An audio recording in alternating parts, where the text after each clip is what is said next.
வணக்கம் நண்பர்களே. இந்த வீடியோவில் கோவில்களில் ஒலி ஏன் முக்கியம் பெறுகிறது, மந்திரம் மற்றும் மணி ஒலியின் அறிவியல் விளக்கம் பற்றி இந்த வீடியோவில் சொல்ல இருக்கின்றேன். நாங்கள் ஒரு கோவிலுக்குள் நுழையும் போது முதலில் அமைதி, சாந்தம், மன நிறைவு என்பவற்றை இயல்பாகவே உணர்வோம். அந்த உணர்விற்கு ஒரு முக்கிய காரணம் கோவில்களில் உருவாகும் ஒலி என்கிறார்கள். மணியொலி, மந்திர ஒலி, வேத பாடல்கள் இவை அனைத்தும் சேர்ந்து ஒரு தனித்துவமான ஆன்மீக சூழலை உருவாக்குகின்றன. பலர் இதை வழிபாட்டு முறையாக மட்டுமே பார்க்கிறார்கள். ஆனால் உண்மையில் இந்த ஒலிகளுக்கு பின்னால் ஆழமான அறிவியல் மற்றும் ஆன்மீக ரகசியங்கள் உள்ளன. அவை பற்றி இந்த வீடியோவில் மேலும் பார்க்கலாம். கோவில் ஒலி என்பது வெறும் சத்தம் அல்ல, அது ஒரு கட்டுப்படுத்தப்பட்ட அர்த்தமுள்ள அதிர்வு அமைப்பு. அவற்றுள் மணியொலி, மந்திர ஜபம், வேத மந்திரங்கள், பூஜை நேர ஒலிகள் என்பவற்றை சொல்லலாம். இந்த ஒலிகள் அனைத்தும் ஒன்றாக சேர்ந்து ஒரு நேர்மறை அதிர்வலை சூழலை உருவாக்குகின்றன. இந்த அதிர்வுகள் மனித மனம் மற்றும் உடலுடன் தொடர்பு கொண்டு மாற்றத்தை ஏற்படுத்துகின்றன. கோவில்களில் மணியடிக்கும் போது அது ஒரு குறிப்பிட்ட அதிர்வெண் கொண்ட ஒலியை உருவாக்குகிறது. இந்த ஒலி சுமார் சில வினாடிகள் தொடர்ந்து அதிர்வை உருவாக்கும்.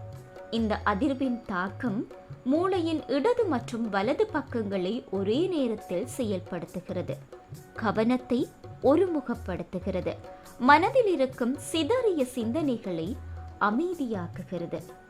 மணி ஒலி ஒலிக்கும் அந்த நொடியில் மனிதன் தனது சிந்தனையை தற்போதைய தருணத்தில் கொண்டு வருகிறார். இதுவே தியான நிலைக்கான முதல் படியாக பார்க்கப்படுகிறது. மந்திர ஒலியின் சக்தி. மந்திரங்கள் என்பது வெறும் வார்த்தைகள் அல்ல, அவை ஆழமான அதிர்வலைகள். ஒவ்வொரு மந்திரத்திற்கும் ஒரு குறிப்பிட்ட ஒலி அமைப்பு இருக்கின்றது. அந்த ஒலி மனித உடலின் ஆற்றல் மண்டலத்துடன் தொடர்பு கொள்ளும் என்று சொல்கிறார்கள். மந்திர ஜபம் செய்யும் போது மனம் ஒருமுகப்படுத்தப்படுகிறது, மன அழுத்தம் குறைகிறது, உடலின் உள்ளார்ந்த ஆற்றல் வெளிப்படைகிறது.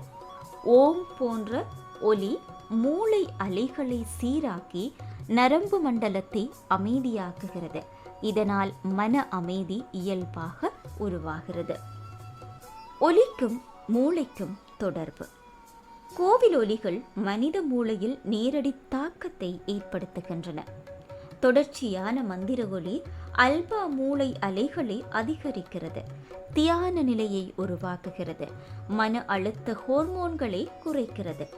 இதனால் மனதில் இருக்கும் பதற்றம் குறைந்து ஒரு சாந்தமான நிலை உருவாகிறது. கோவில் ஒலியின் ஆன்மீக முக்கியத்துவம் எவ்வாறு இருக்கின்றது? ஆன்மீக ரீதியாக ஒலி மிக முக்கியம். பண்டைய சாஸ்திரங்களில் ஒலி என்பது படைப்பின் அடிப்படை என்று கூறுகிறார்கள். கோவில்களின் ஒலி தெய்வீக சக்தியை அழைக்கிறதாகவும், சூழலை சுத்தப்படுத்துகிறதாகவும், எதிர்மறை ஆற்றலை நீக்குகிறதாகவும் நம்புகிறார்கள். அதனால் தான் கோவில்களில் எப்போதும் மந்திரம் மற்றும் மணியொலி நிறைந்திருக்கும். கோவில் ஒலி வாழ்க்கையை எப்படி மாற்றுகிறது? கோவில் ஒலிகள் நமது வாழ்க்கையில் மெதுவாகவும் ஆழமாகவும் தாக்கத்தை ஏற்படுத்துகின்றன. முதலில் மன அமைதி அதிகரிக்கிறது, அடுத்து கவலை மற்றும் பதற்றம் குறைகிறது, நம்பிக்கை மற்றும் நேர்மை சிந்தனை வளர்கிறது, ஆன்மீக உணர்வு அதிகரிக்கிறது. இந்த மாற்றங்கள் அனைத்தும் சேர்ந்து வாழ்க்கையை நல்ல திசையில் நகர்த்துகின்றது என்று நம்பப்படுகிறது. வீட்டிலும் கோவில் ஒலியின் பலனை பெறுவது எப்படி? கோவில் செல்ல முடியாத நேரங்களில் கூட இந்த ஒலியின் பலனை வீட்டிலேயே பெறலாம். தினசரி காலை அல்லது மாலை சிறிய மணி ஒலி எழுப்பலாம், மந்திர ஜபம் செய்யலாம், ஆன்மீக பாடல்கள் கேட்கலாம். இந்த பழக்கங்கள் வீட்டின் ஆற்றலை மாற்றி அமைதியான சூழலை உருவாக்கும். ஒலி ஒரு சக்தி வாய்ந்த பரிகாரமாகவும் பயன்படுத்தப்படுகிறது. மணியொலி சுற்றுப்புறத்தை சுத்தப்படுத்துகிறது, மந்திர ஒலி மனதை சுத்தப்படுத்துகிறது. இரண்டும் சேர்ந்து மனிதனின் உள்ளார்ந்த ஆற்றலை சமநிலைப்படுத்துகின்றன. இதனால் வாழ்க்கையில் ஏற்படும் தடைகள் மெதுவாக குறைய ஆரம்பிக்கும் என்பது நம்பிக்கை.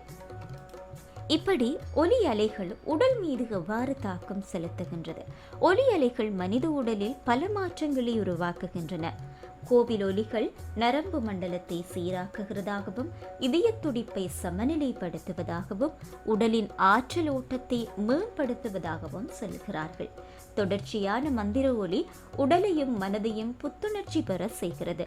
இதனால் உடல் மற்றும் மன ஆரோக்கியம் மேம்படுகிறது. மேலும் வீடியோக்களை பார்வையிட வணக்கம் லண்டன் யூடியூப் சேனலை சப்ஸ்கிரைப் செய்யுங்கள்.